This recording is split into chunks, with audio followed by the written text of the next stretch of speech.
Hello students. So in the last lecture we have studied about ripple counters, and in this video we will study about the ring counter.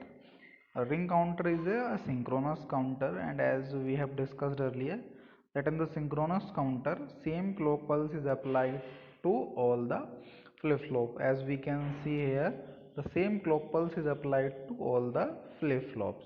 ठीक है, we are using D flip-flops in ring counter, and these D flip-flops output, that means this output is connected to the next state input. Like in the registers, this is the configuration of simple a register, but here we are using a feedback signal from the last stage to the first stage. ठीक है, तो आप ring counter को just a register with a feedback भी बोल सकते हो. This ring counter is a special type of counter. In this ring counter only one flip flop output is one at a time. ठीक है, सिर्फ एक बार में एक ही फ्लिप फ्लॉप आउटपुट वन होगा. यहाँ पे आपको काउंट सीक्वेंस एक तरीके से आप जनरेट नहीं करेंगे. आप सिंपल जो भी एक आउटपुट है आपका फ्लिप फ्लॉप का, वो एट ए टाइम एक आउटपुट हाई होगा, वो जनरेट करेंगे हम लोग सिंक्रोनस काउंटर में काउंट सीक्वेंस भी जनरेट करेंगे. नेक्स्ट जो कुछ काउंटर्स हम उस तरीके के भी पढ़ेंगे, but ring counter is a special case of synchronous counter. ठीक है, तो यहाँ पे हम लोग इस तरीके से भी देखो इसको डिनोट किया जा सकता है कि सिंपल ये रजिस्टर है, रजिस्टर विद ए फीडबैक भी सिंपल इसको डिनोट किया जा सकता है. ठीक, अब हम लोग स्टेट टेबल बनी हुई है हमारी यहाँ पे देख लेते हैं हम लोग कि किस तरीके से ये हमारा वर्क कर रहा है. देखो क्लॉक 0 पे हम लोगों ने सारे आउटपुट 0 0 0 माने हुए हैं. क्लॉक 1 पे क्या है, एमएस भी 1 हो गया है, बाकी 3 0 0 हैं. यानी कि जैसे ही क्लॉक 1 आई मेरी, ठीक, this one is 1 and these 3 are 0. ठीक है, और ये 1 भी हम लोग एक्सटर्नली इंसर्ट करते हैं. मतलब अगर इनिशियली स्टार्टिंग में 0 ही रहेगा और आप चाहे कितनी क्लॉक पल्स देंगे 0 ही रहता रहेगा, बट इसको एक्सटर्नली सेल्फ स्टार्टिंग भी बनाया जाता है. वो सर्किट हम आगे देखेंगे कि सेल्फ स्टार्टिंग कैसे ये बनता है. तो आप फिलहाल अभी इसका इतना समझ लेते हैं कि एम एस भी 1 हो गया है यहाँ पे. ठीक है, अब क्या होगा, जैसे ही आप क्लॉक पल्स अप्लाई करोगे सेकंड क्लॉक पल्स, तो ये क्या होगा, आपने रजिस्टर्स में भी देखा, क्योंकि आपने ये 1 आउटपुट में है और यहाँ पे इनपुट में कनेक्टेड है, ऐसे ये 0 यहाँ आउटपुट में, ये इनपुट में कनेक्टेड है, ये 0 यहाँ कनेक्टेड है, ये वाला 0 यहाँ इनपुट पे कनेक्टेड है. तो जैसे ही सेकंड क्लॉक पल्स आएगी, जो ये इनपुट्स अवेलेबल हैं आपके इनपुट पे, ये कहाँ पे चले जाएंगे, आउटपुट पे चले जाएंगे. That means this 0 will go here, this 1 will go here, this 0 is here, this 0 is here. तो जो आपका आउटपुट सीक्वेंस कितना हो जाएगा, 0 1 0 0. ठीक है, सेकंड क्लॉक पल्स में. थर्ड क्लॉक पल्स में क्या होगा, अगेन शिफ्टिंग, ये वाला 0 यहाँ आ जाएगा तो ये 0 हो जाएगा, ये 0 यहाँ, ये 0, ये 1 यहाँ पे, तो ये 1 और ये 0 हो जाएगा. तो इस तरीके से आपका फोर्थ क्लॉक में ये वाला 1 यहाँ आ जाएगा, ये 0 यहाँ चला जाएगा. और फिफ्थ क्लॉक में अगर आप देखोगे तो अगेन ये वाला 1 उठ के यहाँ आ जाएगा.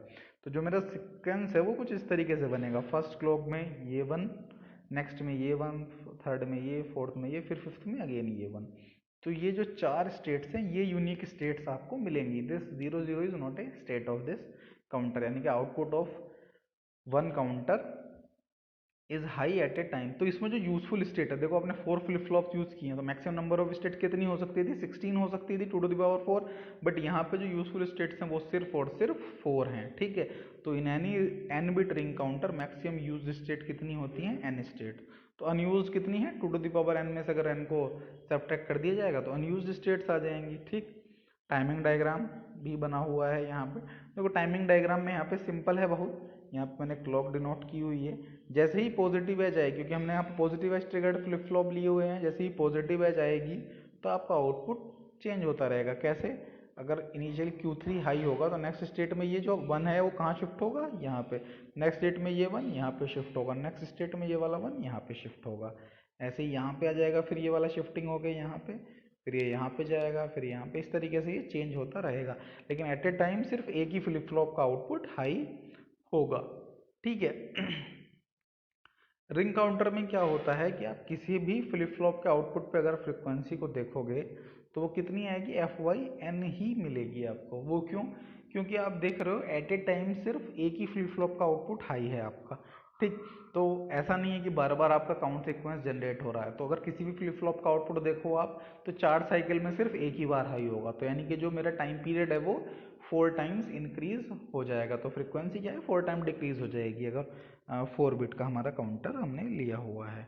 ठीक है, यहाँ पे इस तरीके से ड्यूटी साइकिल भी डिक्रीज हो जाएगी। ड्यूटी साइकिल क्या होती है, on time upon total time period. तो जैसा ही मैंने अभी आपको बताया कि यहाँ पे क्या होता है, ऑन टाइम कम हो जाएगा और टोटल टाइम पीरियड हमारा बढ़ जाएगा, तो उसी तरीके से हमारा ड्यूटी साइकिल भी रिड्यूस हो जाएगी। ठीक है, हमारा जो रिंग काउंटर होता है उसको हम फास्टेस्ट काउंटर भी बोल सकते हैं, क्योंकि यहाँ पे क्या है, कोई भी जो हमारा प्रोपोगेशन डिले है, लाइक रिपल काउंटर्स में क्या हो रहा था, डिकोडिंग एरर्स जो आ रहे थे कि प्रीवियस स्टेट का आउटपुट को नेक्स्ट स्टेट चेंज होने से पहले वो देखता था कि प्रीवियस स्टेट का आउटपुट 1 से 0 पे तो नहीं जा रहा, तो वहाँ पे काफ़ी ज़्यादा टाइम लग जाता है काउंटर्स को अपना स्टेबल काउंट देने में। बीच में जो ट्रांजिशन स्टेट्स हैं वो भी आती हैं, लेकिन यहाँ पे ऐसा कोई केस नहीं है, इसीलिए इसको फास्टेस्ट काउंटर भी बोला जाता है। ठीक है, वहाँ पे अब देखो मैंने डी फ्लिप फ्लॉप से बनाया था, मैंने जे के फ्लिप फ्लॉप से ही बना सकता हूँ मैं।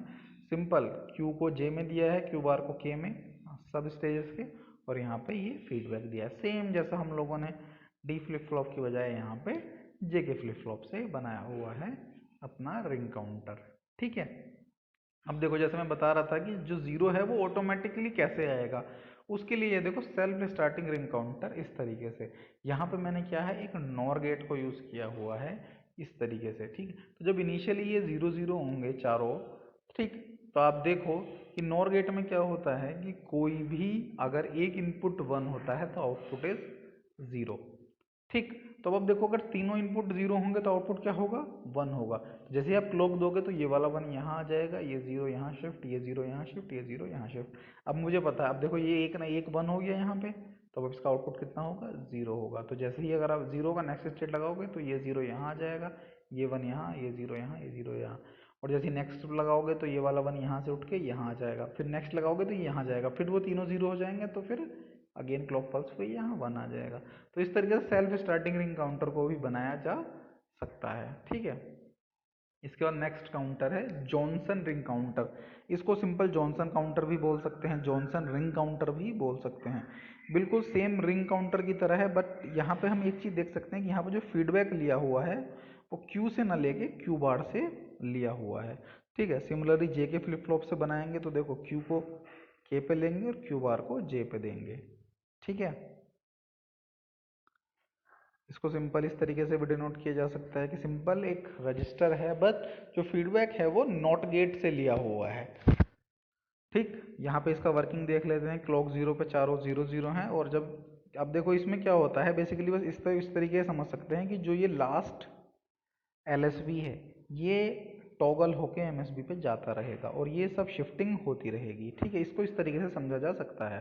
ठीक है, जैसे ही clock pulse first clock pulse आएगी तो यानी कि ये जो 0 है इसका इन्वर्टेड, यानी कि 1 यहाँ पे जाएगा और ये 0 यहाँ, ये 0 यहाँ, ये 0 यहाँ, तो ये 1 0 0 हो जाएगा। फिर नेक्स्ट स्टेट में इस 0 का टॉगल यहाँ आएगा, यानी कि 1, ये वाला 1 यहाँ, ये 0 यहाँ, ये 0 यहाँ। इस तरीके से हम इसको देख सकते हैं कि इस तरीके से इसका काउंट सीक्वेंस बनता चला जाएगा, और इसमें जो नंबर ऑफ काउंट्स आएंगे, वो नंबर ऑफ स्टेट्स आएंगे, वो 8 स्टेट्स आएंगे। Again by using 4 flip-flops we can generate 16 states, but here we are using only 8 states। तो यहाँ पे जो यूज स्टेट्स होती हैं वो कितनी होती हैं, 2n, यानी जितने आप फ्लिप फ्लॉप यूज कर रहे हैं उनसे डबल। अनयूज कितनी होती है, 2 to the power n minus 2n। ठीक है, ये कुछ नेम्स हैं जो हमारे जॉनसन काउंटर है। इसको स्विचटेल काउंटर भी बोला जाता है, मूवीज काउंटर भी बोला जाता है, क्रिपिंग काउंटर भी बोला जाता है, वॉकिंग काउंटर भी बोला जाता है। कॉम्पिटिटिव एग्जाम्स के लिए बहुत इंपॉर्टेंट हैं ये नेम्स, क्योंकि कई बार सिर्फ ये नेम ही पूछता है वो कि जॉनसन काउंटर को किस नाम से जाना जाता है। ठीक, इसके बाद हमारा आता है सिंक्रोनियस सीरीज कैरी काउंटर।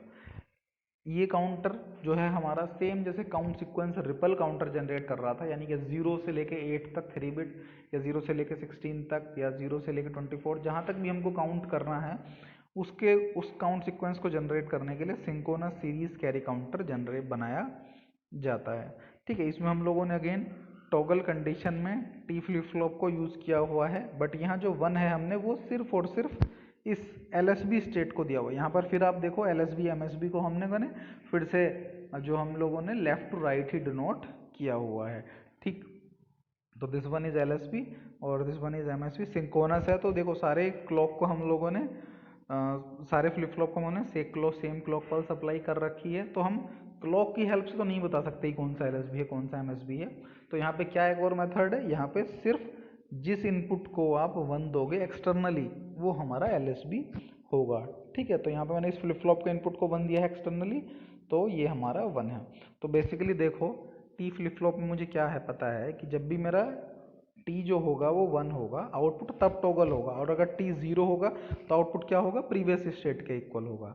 तो आप देखो ये जो LSB वाला फ्लिप फ्लॉप है इसका आपने एक्सटर्नली टी क्या है 1 दे रखा है, तो यानी कि जब भी मेरा पॉजिटिव एज आएगी क्लॉक की, क्योंकि यहाँ पे आपने positive edge triggered flip flop लिए हैं चारों, तो जब भी पॉजिटिव एज आएगी तो आउटपुट क्या होगा, टॉगल होगा LSB के लिए हमेशा, क्योंकि टी आपका ऑलवेज 1 है। बट सेकेंड फ्लिप फ्लॉप की अगर मैं बात करूं तो ये कब टॉगल होगा, जब आपका कनेक्शन कैसे हो रखा है, क्यू नोट को आपने T1 से कनेक्ट कर दिया, तो ये कब टॉगल देगा आपको, जब क्यू नोट आपका 1 होगा। सिमिलरली T2 कब टॉगल देगा आपको, जब क्यू नोट इंटू Q1 यानी कि ये दोनों 1 होंगे, उस केस में T2 टॉगल होगा।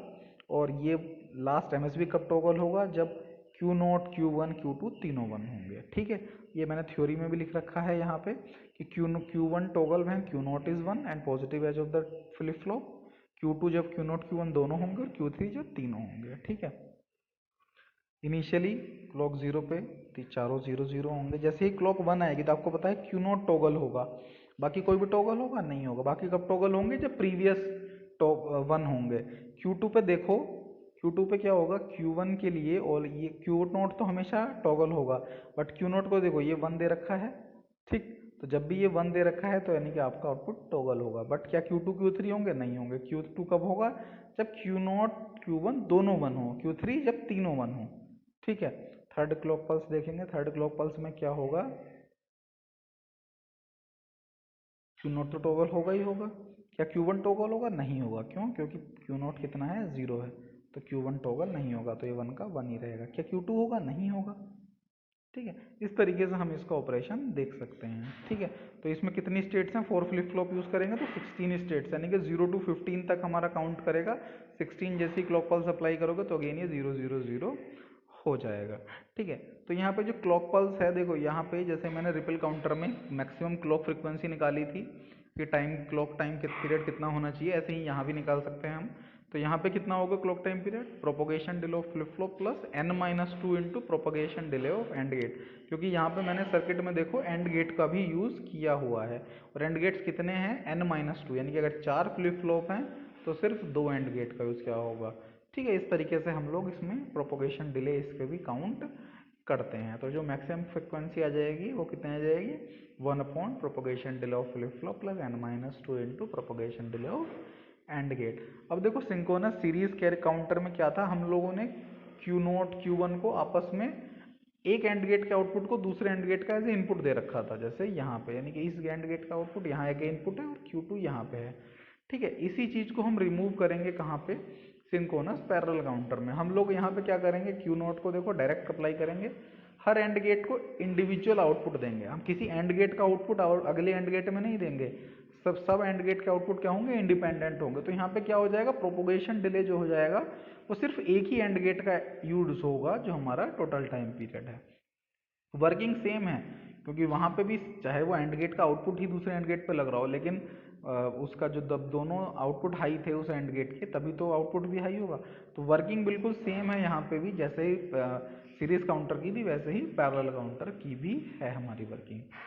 ठीक है, इसके बाद देखो आता है कि सिंक्रोनस काउंटर्स को डिज़ाइन कैसे करा जाता है, क्योंकि देखो सिंक्रोनस काउंटर की हेल्प से हम कोई भी काउंट सीक्वेंस को जनरेट कर सकते हैं। तो मुझे एक एग्जाम्पल की हेल्प से सबसे आसानी से समझ सकते हैं हम लोग। एक काउंट सीक्वेंस दिया हुआ है आपको ऑलरेडी कि जब 0 0 स्टेट है, नेक्स्ट स्टेट आपकी 1 0 मिले, उसके बाद आपको 0 1 मिले, फिर उसके बाद आपको 1 1 मिले, फिर उसके बाद 0 0 मिल जाए। तो यानी कि बेसिकली 4 यूनिक स्टेट्स हैं आपकी। 4 स्टेट्स के लिए आपको कितने फ्लिप फ्लॉप्स चाहिए होंगे, 2 फ्लिप फ्लॉप्स आपको चाहिए होंगे। तो सबसे देखो प्रोसीजर लिखा हुआ है मैंने, identify number of states and flip flop. तो आपने आइडेंटिफाई कर लिया कि 4 स्टेट्स हैं तो 2 फ्लिप फ्लॉप से मेरा काम चल जाएगा। फिर उसके बाद स्टेट टेबल बनानी होती है। स्टेट टेबल क्या होती है, स्टेट टेबल में हमको प्रेजेंट स्टेट और नेक्स्ट स्टेट दी हुई होती है कि अगर प्रेजेंट स्टेट ये है तो नेक्स्ट स्टेट क्या है, तो हम उसको सीक्वेंस वाइज लिखते हैं। जैसे मैंने यहाँ पे भी लिखी हुई होगी स्टेट टेबल, देखो ये लिखी हुई, तो आपको दिया हुआ है प्रेजेंट स्टेट अगर 0 0 है तो नेक्स्ट स्टेट आपको क्या मिल रही है 1 0, ऊपर देख सकते हैं। देखो प्रेजेंट स्टेट अगर 0 0 है तो नेक्स्ट स्टेट क्या है 1 0, और फिर प्रेजेंट स्टेट कितनी हो जाएगी 1 0, नेक्स्ट स्टेट 0 1, ये हमने लिखा हुआ होगा नीचे देखो। प्रेजेंट स्टेट 1 0 के बाद नेक्स्ट स्टेट 0 1, 0 1 के बाद क्या मिल रही है 1 1, और 1 1 के बाद 0 0। तो यानी कि ये जो है मेरी स्टेट टेबल है इतनी, ठीक है। ये इस स्टेट टेबल को फिर मैं क्या करूँगा, देखो फिर एक्साइटेशन टेबल लिखी जाएगी। जिस भी फ्लिप फ्लॉप की हेल्प से आप इस काउंटर को बनाना चाहते हो, डी फ्लिप फ्लॉप हो, जे के फ्लिप फ्लॉप हो, कोई भी फ्लिप फ्लॉप आप यूज़ कर सकते हो, तो उसकी मैं एक्साइटेशन टेबल लिखूंगा। जैसे मैंने यहाँ पे डी फ्लिप फ्लॉप लिया हुआ है, तो डी फ्लिप फ्लॉप की एक्साइटेशन टेबल लेंगे हम लोग। उस एक्साइटेशन टेबल को इस स्टेट टेबल की हेल्प से और उस एक्साइटेशन की हेल्प से हम लोग क्या करेंगे, जो हमारे डी फ्लिप फ्लॉप्स होंगे उनके इनपुट निकालने की कोशिश करेंगे, ठीक है। तो मैंने यहाँ पे डी फ्लिप फ्लॉप लिया हुआ है, तो डी फ्लिप फ्लॉप की एक्साइटेशन टेबल यहाँ पे मैंने नहीं लिख रखी है, लेकिन आपको पता है D flip flop excitation table क्या होती है। बेसिकली डी फ्लिप फ्लॉप जो होता है वो नेक्स्ट स्टेट को फॉलो करता है, ठीक है। तो दो फ्लिप फ्लॉप हैं तो दो इनपुट हो जाएंगे, एक का D1 एक का D0, ठीक। Q1 के रेस्पेक्ट में D1 है और Q0 के रेस्पेक्ट में D0 है, ठीक है। प्रेजेंट स्टेट नेक्स्ट स्टेट और दो इनपुट, आपको पता है ये D इनपुट क्या होता है, सिंपल नेक्स्ट स्टेट को फॉलो करते हैं। तो जो नेक्स्ट स्टेट है सिंपल वही लिख दी, देखो ये 1 तो यहाँ 1 लिख दिया, 0 तो यहाँ 0 लिख दिया, 1 1 लिख दिया, 0 0 लिख दिया। सिमिलरली ये 0 आया यहाँ 0 1 1 1 1 0 0। तो क्योंकि मुझे पता है इसीलिए मैंने एक्साइटेशन टेबल यहाँ पे लिखी नहीं है। मान लो अगर ये जेके फ्लिप फ्लॉप बनाना होता मुझे, तो मुझे शायद लिखनी पड़ जाती, क्योंकि उस केस में मुझे नहीं पता था कि क्या इनपुट होता है एक्साइटेशन टेबल का, ठीक है।